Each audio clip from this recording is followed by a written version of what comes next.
in round 7. And as you said, these players are playing not only for entrance into day 2, the top cut, but there's seeding is very important to play for in this particular format because you get the choice in day 2 based on your seeding of the player or the draw each game, and that can be the difference between winning and losing. So there is plenty to play for, even if you're pretty sure you're going to make the top cut at this point. Love the camaraderie here. Love the sportsmanship. Nice little fist bump between the two. Right. So we're going to see a really interesting match here. We have another Steel Amber matchup here.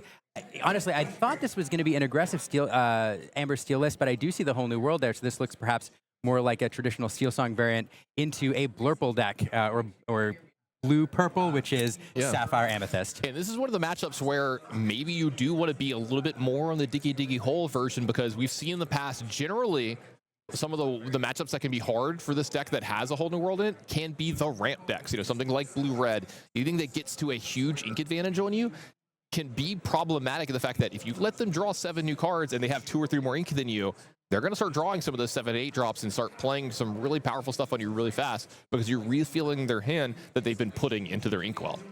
Yeah, so in this deck, looking at the inevitability aspect of this deck, I do think inevitability is with the Blurple deck. It has some very powerful cards on the top end and some card draw in the mid game, and it can build up so many resources that if the game goes long enough, it can. If it goes long enough, that deck is probably going to take it. So I do think the Steel Song deck here wants to be a little bit more aggressive. One of the things in this matchup to pay attention to is the resource base, and it's going to be reflected differently on either side. The Steel Song decks want to build up a big board of characters that they can sing songs, so when a whole new world is played, you can immediately play numerous songs and gain an advantage that way.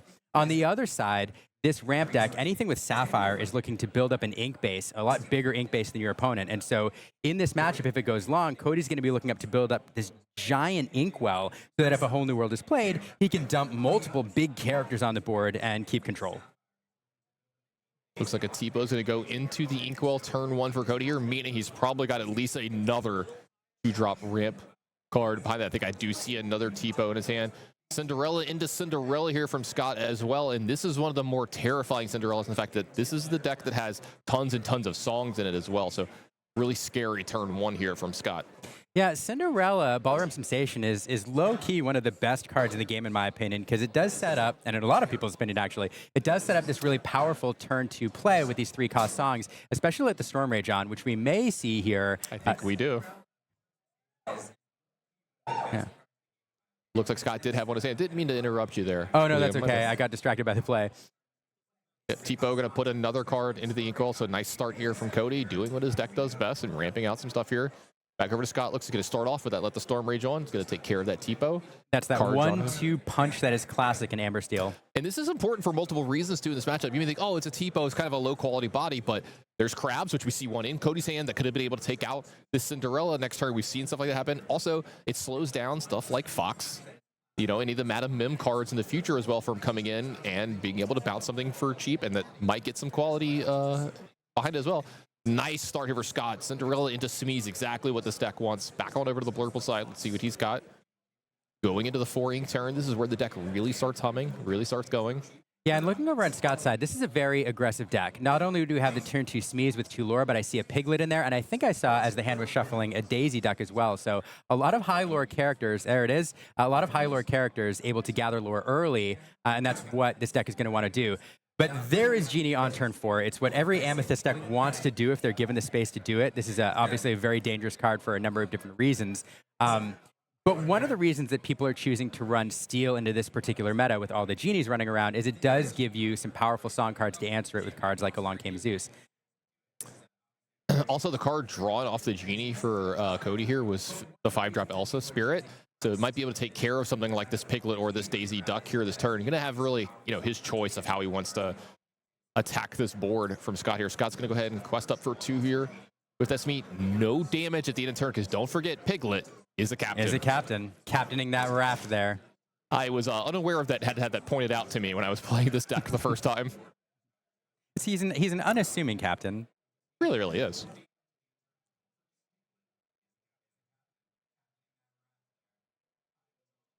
Back over to Cody. You see an Elsa, see a Fox. I think I see 2 Elsas actually in this hand.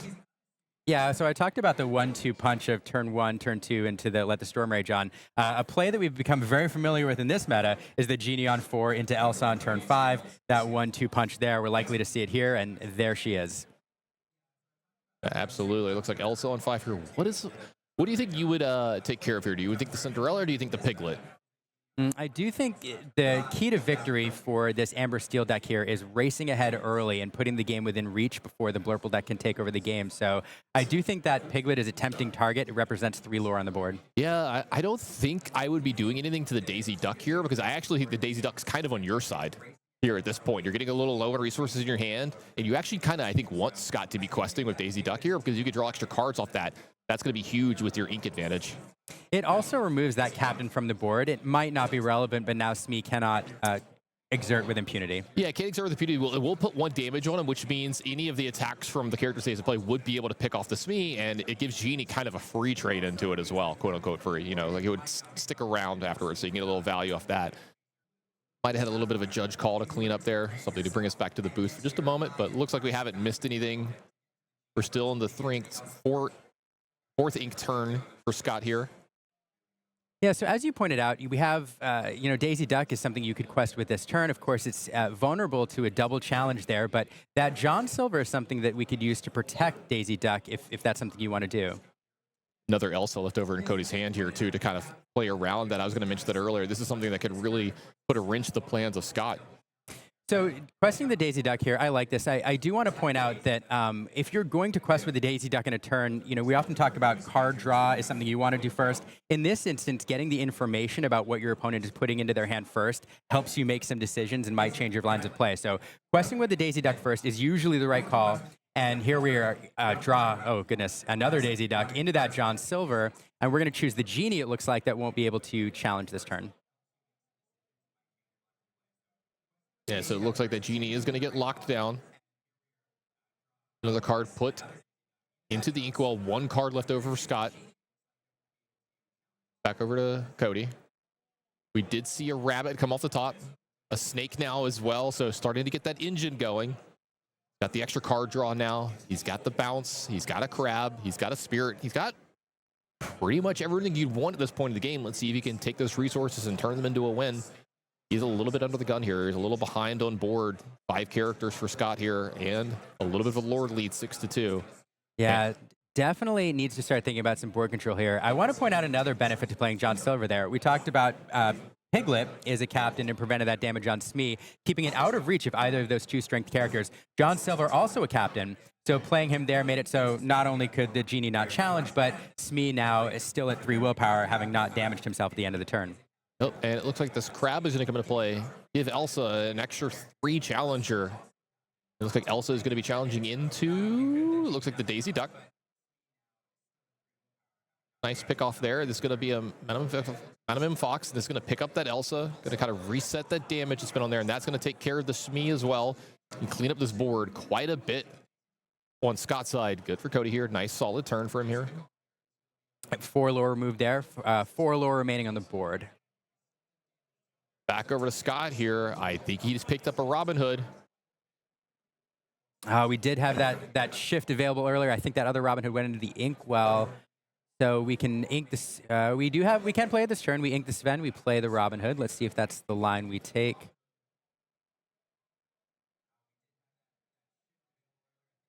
Glad to see the Robin Hood making its way back in. Really powerful card that's been around since the beginning of Lorcana. Used to have a lot of play, especially in these Steel Amber decks, but kind of falling out of favor here lately with set 6. It did fall out of favor. There were some other options available, and then you don't see the Robin Hood shift run in the aggressive Amber Steel variants, but it is a card that can shift on turn 3 to allow you to sing Whole New World on turn 3 as early as possible, and that's a line that you always like available to you in these Steel Song decks.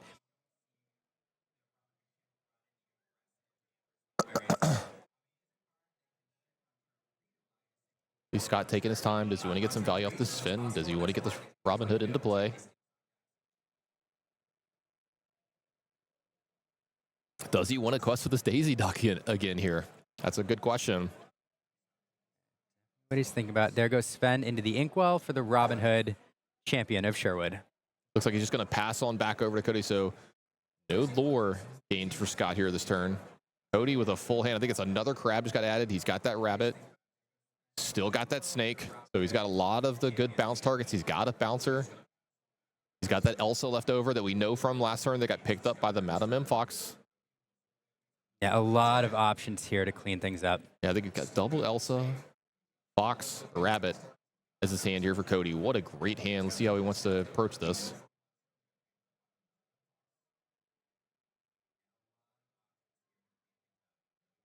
A lot of interesting things he can do here, too.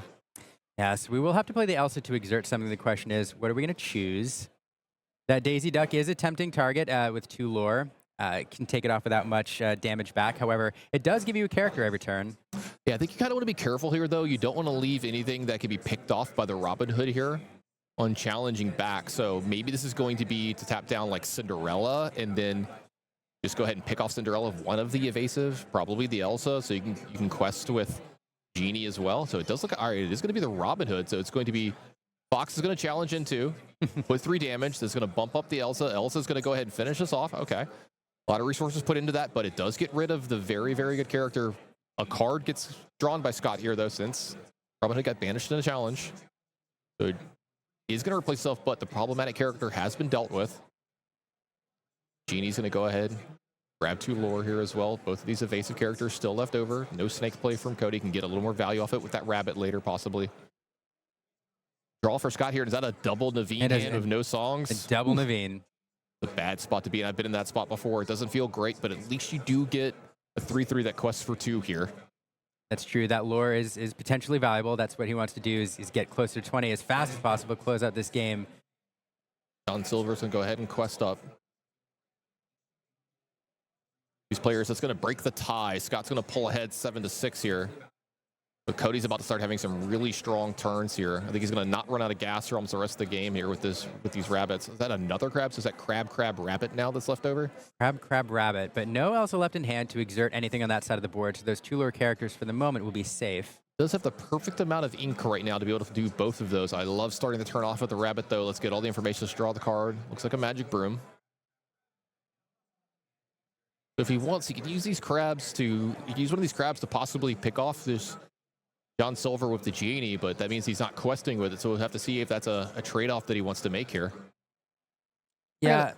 When you're in these matchups, especially when you're on the draw as a control deck against an aggressive deck, there's some point in the game where you have to figure out how to take the momentum, how to turn the corner and become the beatdown, as they say, or become the aggressive deck. And so this is kind of the point of the game with Genie on the board where Cody's trying to figure out when do I start questing myself. It does look like the crab's going to come in. It's going to go ahead and pump up the Elsa, and that's going to trade off here with the John Silver. Leave that Genie with the full amount of toughness, and that magic broom is going to get put into play as well, possibly representing another card after questing next turn as well. So Cody going to be keeping the gas coming. A Genie doing Genie things, questing for 2 lore. Definitely like that. Keeping the Genie healthy. It's a 2-quester. Another Robin Hood, Champion of Sherwood, added to Scott's hand. Not a terrible card off the top deck. A card that will replace itself. It's 2 lore. Better than drawing a Cinderella or something. But I wonder if we're going to be questing with Naveen here. Seems like one of the only ones that might be able to quest for you if you're Scott. So it does let Merlin's Rabbit kind of run into it if you want to draw an extra card, but I think you'd be fine with that.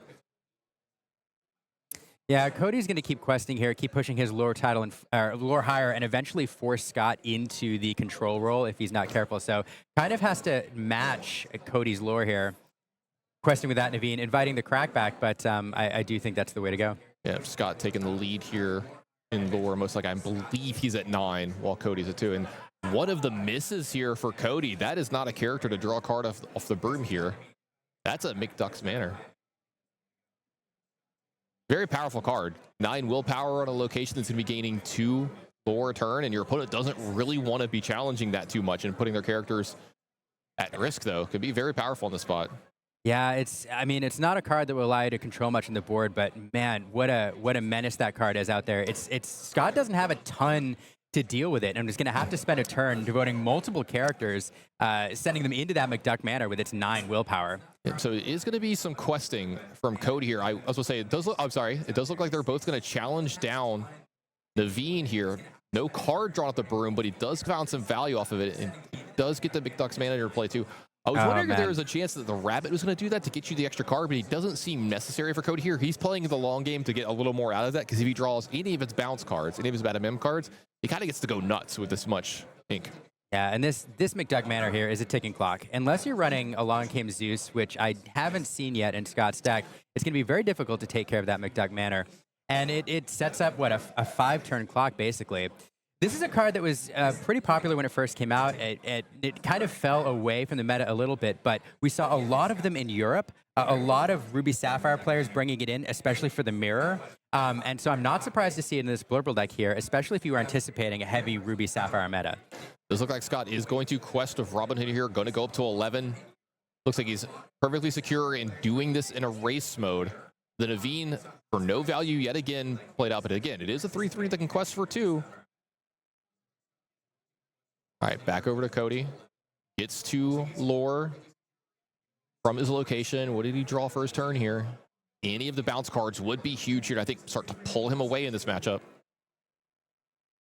We do have, a couple lines that allow us to remove the Robin Hood here, but again, it will replace itself. And Scott has drawn into 2 lore characters almost every turn here, representing consistent threats on the board. Yeah, Scott doing a good job of just staying in this game, chipping away, forcing Cody to have to make a couple trades here. Now, there's some great control-y outs that Cody could draw into in the endgame here. An Elsa Spirit of Winter would be fantastic, or even a Hades, if this deck is running it, would allow him to banish that Robin Hood, or send that Robin Hood to the Inkwell without Scott drawing a card. So hoping to draw one of those high-end options. Right now, though, just trying to figure out how to keep Scott from running away with things to allow his McDuck Manor to do the work. Right. I wonder if this is a bounce effect. We're leading off with questing with Rabbit here. Looks like this might be a snake. Yep, it is a Madam M snake. It's going to pick up the rabbit. That's going to draw an extra card here for Cody. That is a big top deck for him here. Scott can't be happy about that top deck. Oh, what did he get? I missed it. I didn't get it either. I think he's hiding it a little bit. So one of the cards is a rabbit. What's the last one? What is this? 6 ink up for Cody, so he can play some of his most impactful cards here as well. Well, it's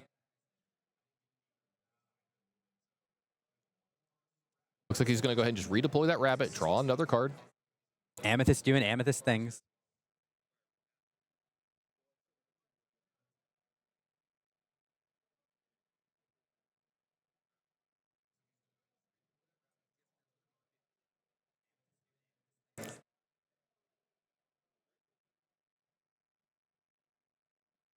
Unique quest for 2 here. Breaks up that tie and moves Cody to 13. Might be the most methodical game I've seen in a while. Just a little bit of back and forth every turn. Well, look at this position, though. Cody representing 7 lore on the board. Cody sitting at 13. That's game on the board. That Genie is evasive, so unable to be challenged. Scott has to draw some sort of removal option to get rid of it. So now the only way out of this at this point is that's readily available is removing that McDuck Manor. But that's 1, 2, 3, 4, 5, 6, 7, 8 strength on the board. A really good point. So he's going to start out by using Daisy Duck. Get to lore here and even it up, but that's a Hades off the top that's going to get added to Cody's hand. Very impactful character here. 2 ink. What is this going to be? It looks like it's going to be a Smee. Naveen is going to... Nope. Take a little time. Looks like Robin Hood's going to go first. Robin Hood going to sing. Robin Hood's going to sing a whole new world here. So that's going to be 7 new cards for Scott here. Really needs to draw Zeus here. We need to draw a removal option for that Genie. That is the answer. Cycling through. We got a couple cards to sing. All right, we got 2 Let It Goes, but is that enough? I don't think that's... Oh, it is. So Let It Go will be able to be sung by Cinderella Bomb Sensation. We'll remove that Genie, so that at least keeps you in the game another turn. He's going to get another card deeper as well. We still have the Naveen left over, so we still could hit another big sing card here. Draw for turn. That's a Piglet. Not what you want to see. So now let's take a look at the board state here, though, because we've bought ourselves another turn, and now we're showing 1, 2, or Scott is showing 1, 2, 3, 4, 5, 6, 7, 8 lore on the board, also representing game. So Cody not able to quest as high as possible this turn. He's going to have to answer some of these threats on the board. That Smee just got played this turn, so yeah, you definitely can't use that Smee, but you can use the Naveen. That's going to put up 2 more lore, get you ahead here. You have a Sven in your hand too, so if you want to, you could protect one of your characters here. Going to ink this piece. Looks like it might just be 2 piglets here. Pass back and see if you can see if you can win, Cody. They're all the threats. All right, Cody's going to go up to 15 here, and he has 3 on board. If there's a goat plus a bounce here, he might be able to steal this game. I mean, this is, oh, goodness gracious. There's a lot of threats to deal with here. Now, going up to 15, was that a goat that off was the top? that was a goat off the top. Let's do the math here. 1, 2, 3. Yeah, 1, 2, 3. The goat, and if we have the 4, bounce 5, there. Oh, 6. 2 goats. 2 goats.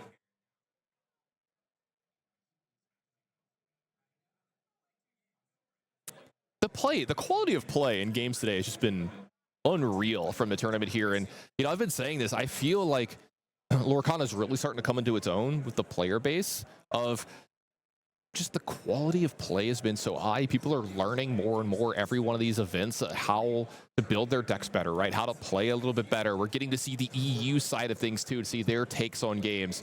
You know, hey, in the future, we're going to start to see other parts of the world as well getting DLCs in other countries, other continents. We're going to see their takes on the game. You know, what do they think about the meta? What kind of cards do they think are better here? And we start to learn things from each other all around. It's just going to help the game grow at such a pace that's going to be awesome, and we get to watch this every day. I love this. I agree with you. A challenge coming up in Australia, and I'm sure there's more to follow. It's a global game now, more of the globe than just America and Europe, and it's really awesome to see. I want to point out Scott choosing to alter 1 card. That's usually very scary if you're the other player. Keeping 6, sending 1 away, getting you can more efficient hand. You can kind of see why too there. Yeah, he definitely had the opening that he wanted. Of course, one of the dangers sometimes in altering your hand, you run the risk of pulling too many uninkables unexpectedly and ruining your opening. So that's one of the reasons you're oftentimes seeing people conservative. But here, especially on the play, you have this brilliant 1-2 punch again that we talked about last game, Cinderella on turn 1, and we do have the Let the Storm Rage on available on turn 2. Let's see if there's a 1-drop to point that at from Cody. I've seen some spots in games where, depending on what your hand looks like, if you have the 1-drop, sometimes you don't even play it here just because you want to strand that card into your opponent's hand as long as possible. That's true. Blurple, not a ton of 1-drops either. This deck is happy to wait until turn 2 to play Tipo, so possibly there's no target there for the Storm Rage on. There will be no target there for Let the Storm Rage on. Really good point. Just to add on that a little bit more, I don't think there's a 1-drop in Cody's hand, but another thing to think about is you can kind of keep that 1-drop for the turns that maybe need to play a Snake, maybe need to play a Fox, and that gives you some edge of being able to play the 1-drop, then play that character behind it. You don't have to have it sitting around from a turn because it might not survive against Scott's deck. Guy goes ahead and lures up with that Cinderella, going to get the first lure of the game and the nice little lead from him here. He's got a couple of very good 2-drops here, possibly the best 2-drop in the game. This is Smee into Smee. A double Smee. Yeah, a very aggressive opening here. Again, that's what this deck wants to do, run underneath the Sapphire Amethyst deck. So great turn 2 play. Looking over at Cody's side, he does have the turn 2 ramp that he wants. There's a Tipo coming out, allowing him to get an extra card into his Inkwell. Picking here which he wants to send.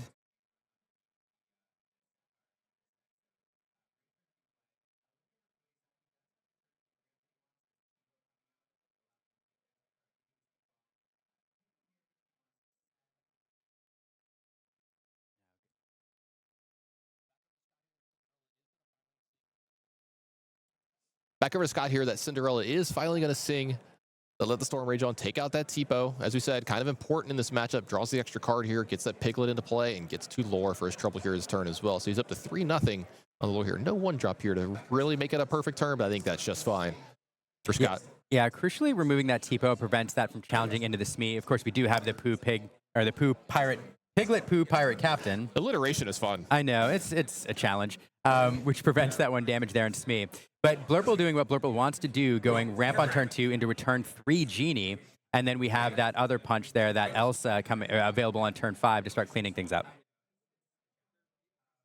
Yeah, back over to Scott here, staring down that Genie. Doesn't have a very good job of taking care of this deck. He's got to go through loops if it isn't something like Along Came Zeus now. Rapunzel is going to put into the Inkwell here. One of the more powerful cards, but other things to do here. If he can get another character in play here, I think I see a Strength of a Raging Fire here as well. Maybe it'll take care of this Genie this turn.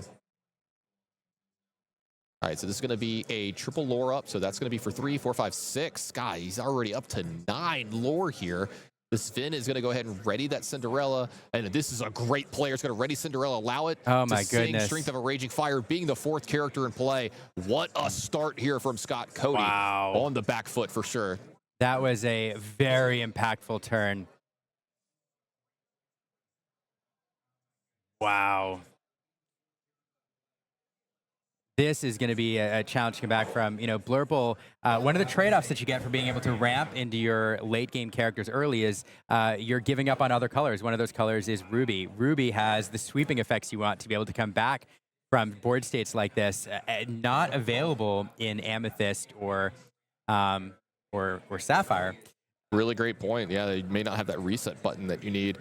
Until you get to something like 7 or 8 ink, you can maybe play an Elsa and kind of catch back up that, or Hades, but like you don't have that big effect that takes care of all of the characters at once. No, you need to get a little bit higher. So we do have the Elsa Spirit of Winter, which I'm not Spirit of Winter. I'm sorry, the 5th Spirit, which can come down here, deal with that Piglet, and perhaps if we're lucky, you can set up a shift the next turn. So there are ways back into this. This is not over, but this is a very challenging board state for Cody to deal with.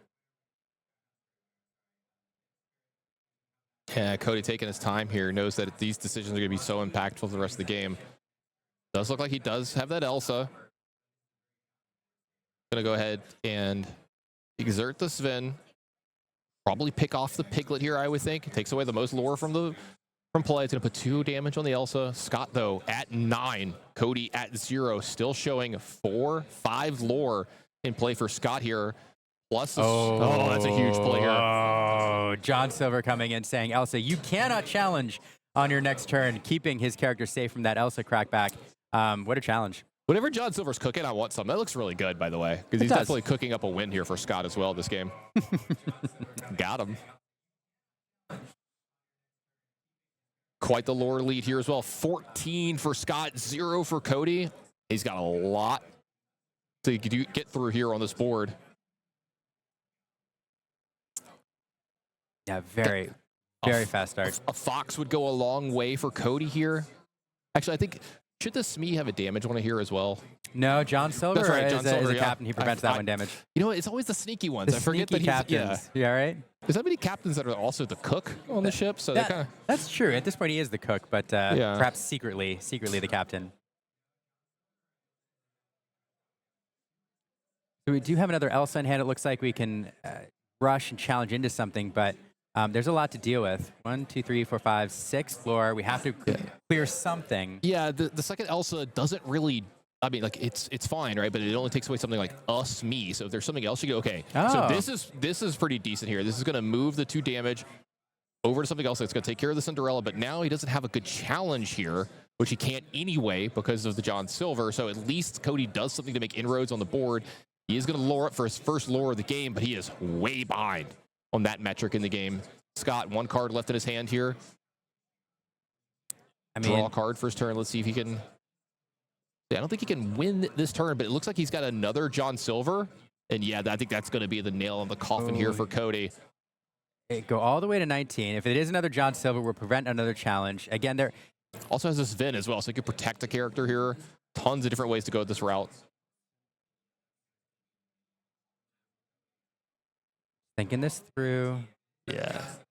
I love the speed that Scott plays with when he's so sure of himself. Like, you know, I play a lot faster too, and the game feels like it's on, but nothing wrong with taking a moment. Let's make sure we do this correctly. So John Silver's going to get played. Make sure the KHL see the wry smile on Cody's face. Like, hey, it was a long shot anyway, but this makes it even harder from this point.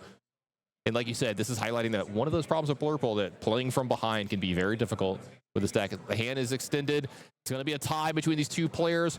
Hopefully enough to make sure that they can keep playing in this tournament. But what a great game between these 2. Very much highlighted by the first one of this match being unbelievably good.